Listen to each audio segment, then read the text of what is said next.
La ilaha illallah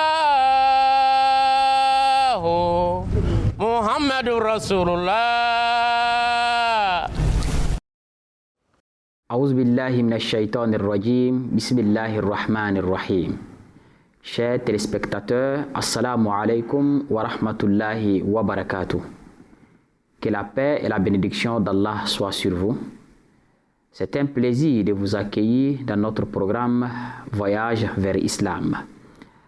Dans ce programme, nous échangerons avec des membres afin de savoir pourquoi ils ont décidé à un moment donné de prendre certaines décisions. Aujourd'hui, nous allons parler d'une histoire très inspirante avec notre très cher membre, Dr Souleymane Fayenke, qui est né le 27 12e mois 1978. C'est un père de famille.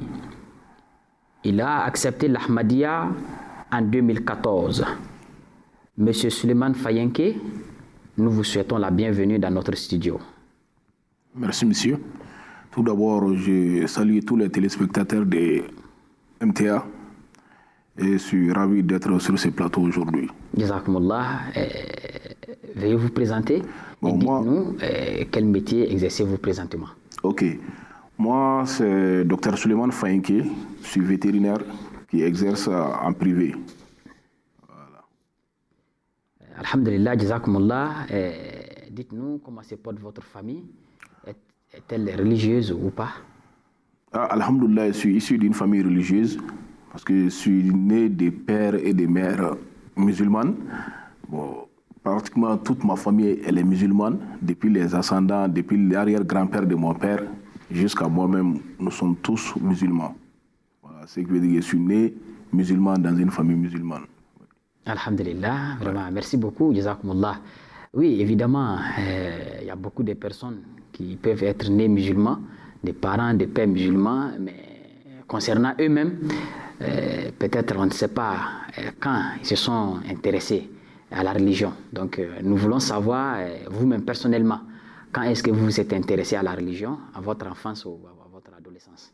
Bon, en réalité, chez nous, c'est depuis l'enfance, parce que notre papa, paix à son âme, il nous exhortait de prier à partir de 7 ans d'âge. À l'âge de 7 ans, il disait à tout le monde de prier. Quoi que vous faites dans la vie, il faut commencer à prier. Et maintenant, on nous apprenait les sourates pour pouvoir prier. Ce qui veut dire que moi, je suis né musulman. Ensuite, depuis à bas âge, je suis pratiquant jusqu'à l'heure où nous sommes. Alhamdulillah, vraiment, Jazakumullah. Et c'est ce qui a été dit par le Saint-Prophète sallallahu alayhi wa sallam. Et c'est ce que notre papa aussi appliquait. Le Saint-Prophète sallallahu alayhi wa sallam a demandé d'enseigner aux enfants la prière dès bas âge. Vraiment, merci beaucoup. Et êtes-vous le premier Ahmadi de votre famille? Oui, bien sûr que oui. Je suis le premier et l'unique Ahmadi de la famille. C'est-à-dire, voilà. Mais en ce qui concerne ma femme, mes enfants, ma famille à moi-même, bon, je pense que je les ai tous mis sur ce chemin. Mais à part moi, par le passé, il n'y a aucun membre de notre famille. Ils ne savaient même pas l'existence d'Ahmadiyya. J'ai été le premier à savoir Ahmadiyya, j'ai été le premier à embrasser Ahmadiyya. Mais mon grand frère disait quand même que lui, il avait entendu que Mahdi doit venir. Bon, pour lui, ça sera dans le futur. Voilà, c'est ça. Masha'Allah, Jazakumullah. Donc, étant le premier à être Ahmadi dans votre famille, comment a été votre adhésion? Facile ou... Bon, l'adhésion à l'Ahmadiyya, ça ne m'a pas posé problème. Parce que moi, j'ai adhéré à travers la radio Arabo FM, en écoutant les prêches de Cheikh Oumar Mouaz Koulibaly. C'était en été 2014, pendant le mois de Ramadan. Bon, maintenant, j'ai écouté la radio pendant pratiquement 1 à 2 semaines. Je cherchais tout le temps à avoir des failles dans sa prêche, comme j'ai l'habitude de faire avec les autres prêcheurs. Mais durant 2 semaines, je n'ai vu aucune faille. J'ai dit que celui-là, il faut que je le rencontre. Parce qu'il doit avoir quelque chose que les autres n'en ont pas. C'est ce qui m'a poussé à aller vers Ahmadiyya et jusqu'à embrasser Ahmadiyya à travers les prêches de Oumar Mouaz sur la radio Arabo FM. Masha'Allah, Jazakumullah. Et expliquez-nous un peu comment a été votre vie avant l'Ahmadiyya. Bon, en réalité, avant Ahmadiyya, sans pourtant rentrer dans ma vie privée, je n'étais pas quelqu'un de très bien, si j'ose parler. Mais dès que j'ai embrassé Ahmadiyya, franchement, j'ai su que du point de vue spirituel, j'ai fait une ascension. Et je me suis débarrassé de pas mal de caractères impropres. Ça, c'est grâce à Ahmadiyya, franchement, il faut le dire. Voilà. Parce qu'avant, on faisait un peu de tout et de rien dans la jeunesse, mais dès que j'ai embrassé Ahmadiyya, vraiment, je peux dire que je suis en train de partir vers la perfection. Je me suis débarrassé de beaucoup de mauvais comportements. Ça, c'est l'aspect positif de Ahmadiyya pour moi. Donc, ça, c'est le changement que l'Ahmadiyya a apporté dans votre vie. Sans aucun doute. Oui. Masha'Allah. Donc, dites-nous, qu'est-ce que vous attirez exactement vers l'Ahmadiyya? Bien qu'on sait que les gens disent partout que les Ahmadis ne sont pas des musulmans, etc. Oui. Donc, bien sûr, bon, quand on disait que Ahmadiyya n'est pas musulman, ceci, cela, moi je dis que non. Pour découvrir quelque chose, il faut rentrer dedans. J'amène souvent même certains de mes amis pour venir faire la prière du vendredi. Ils voient qu'on prie comme tous les autres musulmans. Il n'y a aucune différence. C'est là où ils se sont rendus compte que ce qu'on rencontre, c'est des histoires. Je peux vous donner une anecdote. Ça, c'est fait au Bénin. allez-y. Quand je suis parti en mission au Bénin, je ne sais pas, c'était en 2017, il y a une région, une localité où on appelle Dassa. Bon, on est parti manger dans un restaurant, c'était pratiquement l'heure de 14h de la prière de 16h, non? Maintenant, je lui ai dit, bon, allons-y prier dans la mosquée. Et dans cette mosquée, c'était une mosquée Ahmadiyya. Quand on a fini de prier, lui, il connaît l'écriture arabe que moi, je ne connais pas. À la sortie, il dit, mais Suleiman, docteur Suleiman, mais on me disait que chez Ahmadiyya, il n'y a pas d'imam, que tout le monde prie comme ça, quoi, sur, voilà, le même acquis, on ne met pas un imam devant. Mais lui, il a vu qu'un imam nous a fait prier. Et il dit qu'il a vu sur le mur, La ilaha illallah Muhammad Rasulullah en arabe. Bon, moi, je ne sais pas lire ça. Lui-même, il a témoigné ça de lui-même. Ça veut dire que ce que lui il entendait sur Ahmadiyya et que ce que lui-même a vu, c'était diamétralement opposé. Jazakumullah. Maintenant, quand vous êtes devenu Ahmadi, est-ce que vous n'avez pas eu d'opposition venant des membres de votre famille ou bien vos amis? Bon, surtout certains amis, sinon dans la famille. Bon, vous savez, chez nous, là, j'ai plusieurs frères, chacun a embrassé une tendance qui est dans l'islam, quoi. On ne sort pas de l'islam, mais moi, personnellement, quand j'ai dit, certains disent que, mais est-ce qu'Ahmadiyya, là, c'est la réalité? Ils m'ont posé la question. Mais certains amis disent que non, c'est pas possible, qu'Ahmadiyya ne peut pas venir défier tous les musulmans du Mali, que c'est pas possible, que ça, c'est pas la réalité. Certains disaient que je suis rentré dans Ahmadiyya pour m'enrichir ou bien à cause de l'argent. Moi, je dis que non. Dans Ahmadiyya, on ne vient pas pour s'enrichir. Quand il vient pour s'enrichir, l'animal, il va sortir. Parce que tout est basé sur la foi, la crainte de Dieu et surtout la tolérance dans l'islam. Et ce qui me plaît beaucoup dans Ahmadiyya, ça, c'est le côté humain, l'humanisme. La preuve en est que l'ONG de Ahmadiyya même s'appelle Humanity First. Bon, ça m'a beaucoup marqué personnellement. Sinon, à part quelques amis avec qui je discute, je n'ai pas eu une grande opposition au sein de ma famille. Ils m'ont accepté, ils disent que bon, de toute façon, c'est la même religion, c'est l'islam. Tant que tu ne sors pas dans le cadre de l'islam, ça va. C'est ce que ma famille a dit. Masha'Allah, jazakumullah khair. Alors, quand vous avez accepté l'Ahmadiyya, donc vous avez bien dit que vous avez opéré, des changements se sont opérés dans votre vie. Oui. Donc, pouvez-vous nous dire maintenant que vous vous sentez proche de Dieu? Mais bien sûr, parce que avant, je n'avais pas cette motivation-là. Mais dès que j'ai embrassé Ahmadiyya, et souvent, avant, j'avais des désespoirs souvent, mais les prêcheurs Ahmadiyya nous ont dit que tant que tu fais du bien, Dieu ne supprime aucun bien fait par l'être humain. Au contraire, c'est les mauvaises choses que tu as fait par le passé que Dieu est prêt à annuler cela. Bon, or, avant, on nous décourageait, on nous disait des propos que lorsque tu fais ça, il y a 40 jours de prière qui sont annulés ou bien 70 ans d'adoration. Bon, ça, souvent, ça nous décourageait. Mais dès que j'ai embrassé Ahmadiyya, je vois que je progresse en foi. Bon, sans pourtant me flatter, je peux dire que je suis proche de Dieu aujourd'hui qu'avant. Voilà. Alhamdulillah, jazakumullah. Revenons aux allégations. Quelle a été votre réaction lorsque vous avez entendu pour la première fois, quand les gens disaient que l'Ahmadiyya a un autre prophète, l'Ahmadiyya n'aime pas le saint prophète sallallahu alayhi wa sallam, et ils ont un autre Coran, etc. Quelle a été votre réaction? Bon, comment vous vous êtes senti? Moi, j'ai vu ça comme une diffamation. Parce que je suis rentré dedans, je vois, c'est les mêmes Corans. Souvent, même quand il y a les tafsirs à la radio, moi, je suis avec le Coran qui se trouve dans mon téléphone, que j'ai téléchargé sur le net, qui n'a rien à voir avec les Ahmadis. Aucun Ahmadi m'a envoyé une version du Coran pour que je suis les tafsirs avec ça. Et j'ai le Coran à la maison, que j'ai ça il y a plus d'une vingtaine d'années, qui a été légué par les pères. Mais je vois qu'il n'y a aucune différence, sauf que les traductions, je vois que Ahmadi a dit des choses qui sont plus réelles que ce que j'avais l'habitude d'entendre.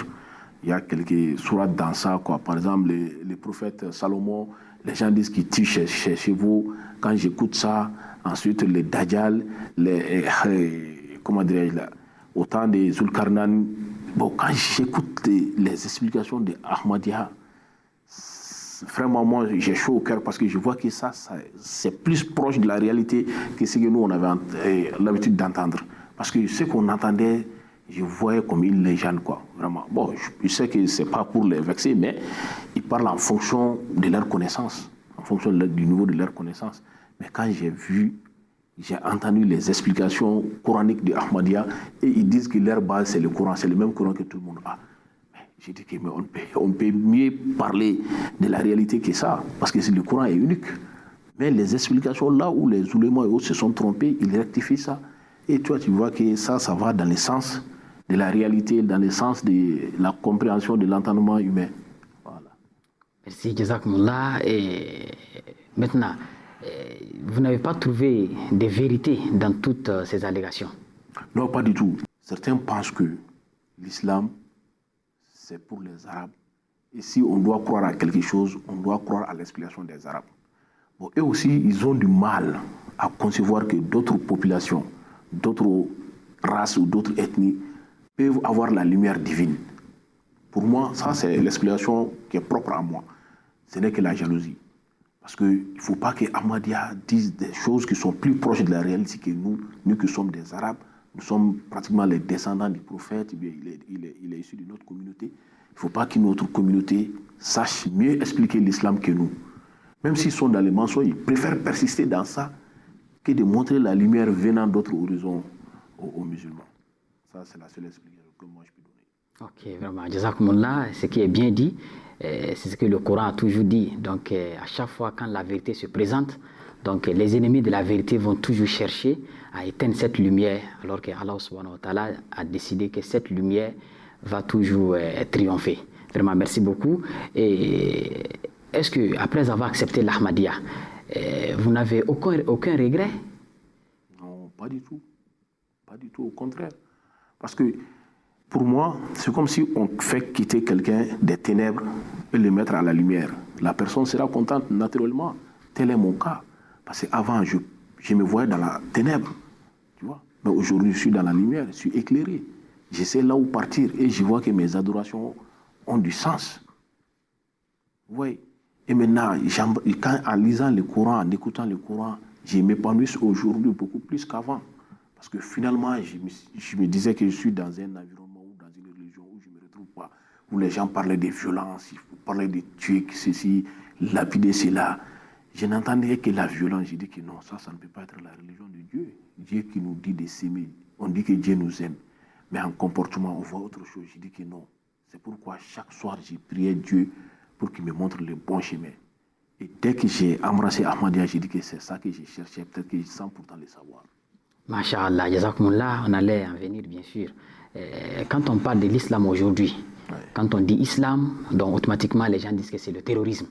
Et puis quand on voit aussi au sein de l'islam, cette même Oumma, on voit des musulmans qui s'attaquent partout, celui-là n'est pas musulman, celui-là n'est pas ceci. Bon, vous, qu'est-ce que vous pouvez nous dire? Bon, moi je pense que le fait que les musulmans se détestent entre eux, ça c'est une très mauvaise chose. Parce qu'on est tous musulmans, parce qu'on a le Coran, on prie tous vers la direction de la Kaaba, on a tous un prophète commun qui est Mohammed sallallahu alayhi wa sallam, on a un seul Dieu. Mais moi je pense que pourquoi dire que celui-là il est kafir, celui-là il n'est pas musulman? Moi je pense que ça c'est une grosse erreur. Aujourd'hui, la plus grosse erreur des musulmans, c'est détester entre eux. Si j'ose parler entre nous, c'est ce qui nous affaiblit. Sinon, on est nombreux. Aujourd'hui, il y a beaucoup de pays à dominance musulmane qui peuvent faire beaucoup de choses ensemble, mais tant qu'on est là à s'entre-déchirer, on sera toujours affaibli. Et c'est l'ennemi qui va prendre le dessus sur nous. C'est pourquoi il est temps d'arrêter de s'éjecter de la maison du prophète Mohammed sallallahu alayhi wa sallam. Je pourrais dire que nous sommes tous les enfants du prophète, dans la mesure où tout le monde parle de La ilaha illallah Muhammad Rasulullah et que tout le monde prie sur la même direction. Les autres compréhensions, bon, moi je pense que ça diffère, voilà, selon les degrés et les niveaux de la compréhension du Coran et de l'islam.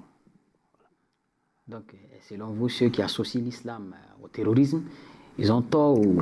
Non, mais ils n'ont rien compris. Quand on se réfère à la vie du prophète, sallallahu alayhi wa sallam, il n'est jamais allé tuer quelqu'un comme ça par plaisir. Il n'a jamais fait. Même lors de la guerre, il avait des règles. Il disait de ne pas toucher aux personnes qui ne sont pas engagées dans les combats, de ne pas couper les arbres, de ne pas s'attaquer aux lieux de prière d'autres religions, comme les églises, les synagogues et autres, de ne pas toucher les femmes ni les enfants. Mais aujourd'hui, qu'est-ce qu'on voit à travers le monde? Les gens viennent, ils tuent tout le monde, même les femmes enceintes, soit disant que c'est l'islam. Bon, moi, personnellement, moi qui ai beaucoup d'amis non musulmans, ça me déshonore parce qu'eux, ils se moquent de moi. Ils disent que voici, regardez votre religion, on vous a dit qu'il y a telle ou telle chose. Bon, moi, personnellement, ça me met mal à l'aise. C'est pour dire que l'islam n'a rien à voir avec le terrorisme. Voilà, ça n'a rien à voir. Mais pour mieux illustrer cela, il faut venir voir les prêches ou écouter les prêches des Ahmadiyya. Parce que d'après mes recherches, depuis dans les années 1900 ou 1800, au temps du Messie Mahdi, alayhi salam, il a prôné cela, mais on ne l'a pas écouté. Mais aujourd'hui, on est devant les faits. Voilà. C'est pour dire que l'Ahmadiyya, c'est la renaissance des vrais enseignements de l'islam. Oui. Vraiment, merci beaucoup. Et pour dire encore aux musulmans qu'Allah subhanahu wa ta'ala a déjà prédit ça dans le Coran, en appelant les croyants de ne pas se discuter entre eux, sinon ils vont perdre leur force et l'ennemi va pénétrer. Donc vraiment, ça sera une catastrophe. Vraiment, merci beaucoup. Jazakumullah Hassan al-Jaza. Donc dans l'Ahmadiyya, nous avons un chef suprême. Donc dans l'Ahmadiyya qui est appelé le Khalif. Donc comme le prophète sallallahu alayhi wa sallam l'avait prophétisé conformément au Saint-Coran. Donc le Khalif, l'avez-vous une fois rencontré et quand vous voyez le Khalif, quand vous le regardez à la télé faire les discours sur la MTA, comment est-ce que vous vous sentez? Bon, moi personnellement, je ne l'ai jamais rencontré physiquement, mais je l'écoute beaucoup. C'est le sermon du vendredi et j'avais même MTA chez moi à un moment que j'écoutais ses sermons et ses prêches. Bon, franchement, le calife, quand je le vois, vraiment ça me fait chaud au cœur. Je vois en lui un musulman pieux, un homme de Dieu en un mot. Et puis, vu il est humble. J'ai vu ça parce que même quand il laisse ses chaussures et que les gens viennent lui-même, ils ne veulent pas. Il veut être humble, il veut être au même niveau que les autres. Et je me suis renseigné sur ce parcours parce qu'il est même venu jusqu'en Afrique avant qu'il ne soit calife.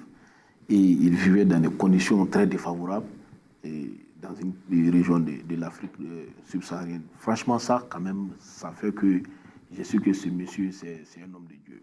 Oui. Jazakumullah, avez-vous une relation avec lui? Si oui, à travers quel moyen? Bon, si, parce que je l'avais envoyé une lettre à un moment, c'était en 2014-2015, et il m'a répondu. Franchement, je ne pensais même pas quelqu'un qui n'est même pas connu au Mali a plus forte raison dans le Mali. Je lui envoie une lettre et il me répond. Franchement, ça, c'est resté ici, quoi. Et la lettre, là, je l'ai soigneusement gardée. Masha'Allah, vraiment, jazakumullah, Hassan al-Jaza. Maintenant, nous sommes pratiquement à la fin de notre émission. Donc, votre mot de la fin. Et quel conseil avez-vous pour ceux qui sont des Ahmadis et ceux qui ne sont pas encore des Ahmadis? Ok, bon, le message que moi j'ai lancé aux Ahmadis, c'est de rester serein et d'être persévérant. Parce que même le début de l'islam, d'après ce qu'on nous dit, ça n'a pas été facile. Le début de toute chose est difficile. Mais avec le courage et la persévérance, ils pourront arriver. Et ceux qui ne sont pas Ahmadis, au lieu d'écouter les gens, venez, on a une grande mosquée, ils peuvent venir discuter, échanger, prendre des conseils, demander ou enquêter même s'ils veulent. Parce qu'il n'y a rien de caché dans Ahmadiyya. C'est pas un truc où il y a des choses qu'on cache, tout est transparent, tout est clair ici. Et vous allez trouver que c'est le même Coran qu'on utilise, les mêmes sourates. À l'appel, quand le Méza appelle là, il dit La ilaha illallah Muhammad Rasulullah, il ne va pas parler du nom de quelqu'un d'autre. Bon, c'est que tout ça là, avant de critiquer et de rester, c'est-à-dire dans les critiques stériles, venez voir qu'est-ce qui se passe, qu'est-ce que c'est que l'Ahmadiyya. La porte est largement ouverte à tout le monde. C'est ce que moi je conseille aux non-Ahmadis. Vraiment, jazakumullah sana jaza. Donc, vraiment, nous vous disons merci beaucoup, docteur Suleiman Fayenke. Vraiment, merci beaucoup pour votre participation. Vraiment, voilà ce qui est dit. Donc, aux Ahmadis de rester persévérants. Ce que Allah subhanahu wa ta'ala a dit dans le Coran. Donc les Sahaba ont eu des persécutions, des difficultés, jusqu'à ce qu'eux-mêmes un jour ils disaient que mais quand viendra l'aide d'Allah subhanahu wa ta'ala? Et alhamdulillah, l'aide d'Allah subhanahu wa ta'ala est venue. Donc de la même manière, si l'Ahmadiyya est la renaissance de l'islam, sûrement que si nous restons patients, donc un jour l'aide d'Allah subhanahu wa ta'ala reviendra aussi, ou bien viendra aussi à nous, comme les Sahaba, comme ça a été pour les Sahaba du Saint-Prophète Mohammed sallallahu alayhi wa sallam, et aux non-Ahmadis, eux aussi, au lieu de rester dans leur conjecture, doivent s'approcher de la Jamaat et faire des recherches profondes afin de découvrir la vérité. Vraiment, jazakumullah Hassan al-Jaza.